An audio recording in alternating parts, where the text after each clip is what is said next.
Welcome to Dr. Dorian's House of Killers, where we take a look at all your favorite killers and see how they could be implemented into Dead by Daylight. Today, we are going to take a look at the Blackguard. And roll the intro.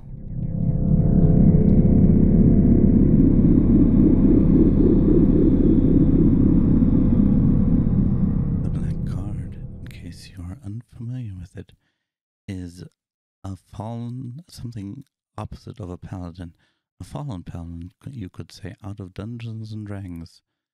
It is a monstrous knight with dark armor and pointy ornaments on it, with a gruesome blade that mocks and kills in the name of evil. We will start, as always, for the Blackguard with the base stats. The speed is 115%, 4.6 meters per second. There is a situation where he gets 105% movement speed and 4.2 meters per second. His size is big. His radius is big. Terror radius. The map effect is alchemy laboratory tables. In case you are unfamiliar with it, I am of the opinion that killers should have multiple powers, and they can choose a loadout of their powers, and the add-ons then affect how these powers work in addition. We will start off the Blackguard with an aura, in which he will always have the evil aura. This aura, the size of the terriers, although not influenced by terror radius perks,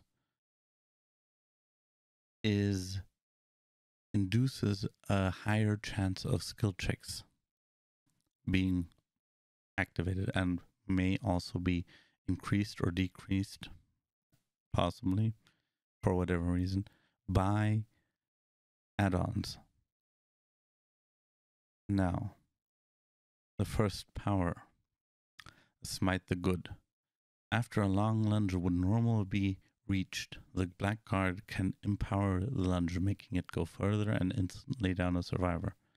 The process of empowering the lunge reduces the movement speed of the Blackguard by 155% movement speed per second. Alternate power 1. Instead of the Smite the Good, he could also use Master of Poison. At an alchemy laboratory, the Blackguard can coat his sword in poison. Poison effect depends on the add-ons. At base level, the poison creates a blindness effect for 90 seconds. Survivors can get antidotes from the alchemy laboratories, which remove poison. Power 2. Curses. The Blackguard can send a curse to generators, drop pallets, and break walls. If the curse hits, it counts as a kick. Of course, this would be a short range, medium range kind of thing, something in vision. You couldn't send it across the map, but if you are a few feet away, for example, you can swing your sword. The curse comes flying from the tip, and if you aimed it at a pallet gets destroyed. A drop pallet, to be specific. If you aim it at a breakable wall, the breakable wall gets destroyed. And if you aim it at a gen, the gen gets kicked. You don't have to walk the distance to it. Of course, the range of this, or for example, also the duration of poisons and things like that, would all have to be tested out in PTB, and it would probably have to be fine-tuned. Alternate power 2 instead of the curse.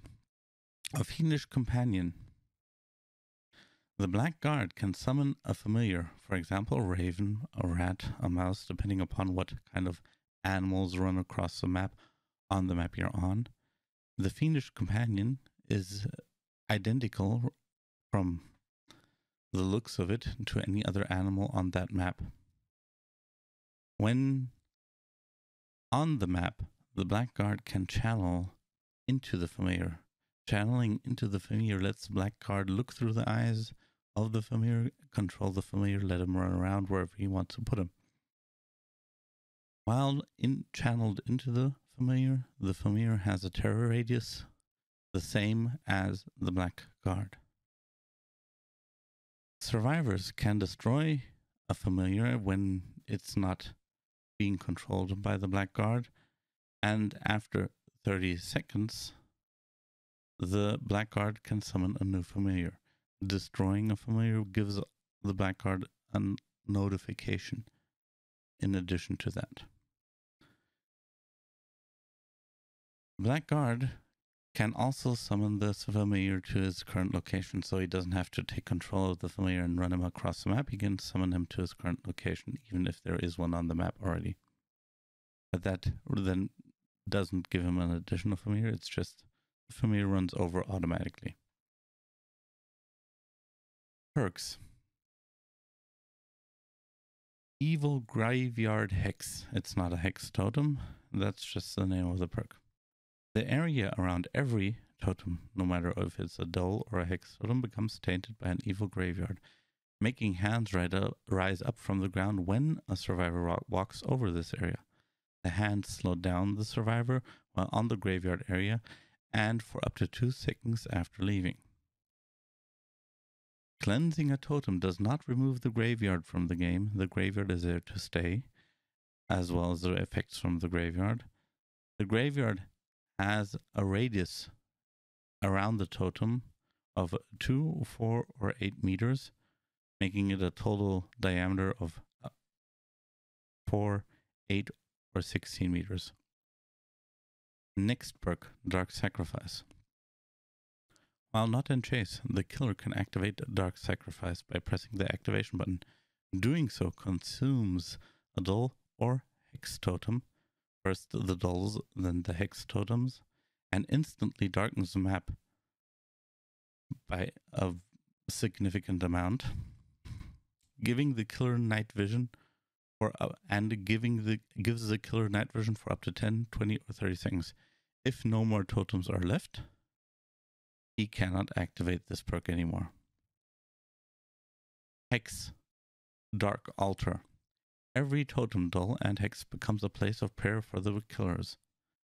Killers will increase the speed. Praying will increase the speed of the killer by 2, 3, 1, 2, or 3%. Decrease the cooldown of hit and missed attack hit attacks, whatever, or by 5, 10, and 20, 15% for 45 seconds. So you get a speed boost and a boost to the cooldown when you attack for 45 seconds in effect. How did you like this idea? Do you have any suggestions, comments, improvements? Is it too powerful, too weak? Leave it in the comments below. Also, if you have any other idea for a killer that you wish me to put my spin on, leave it down below or come into my Twitch. I stream every Monday, Tuesday, and every other Wednesday and Thursday. And then, until next time, toodles.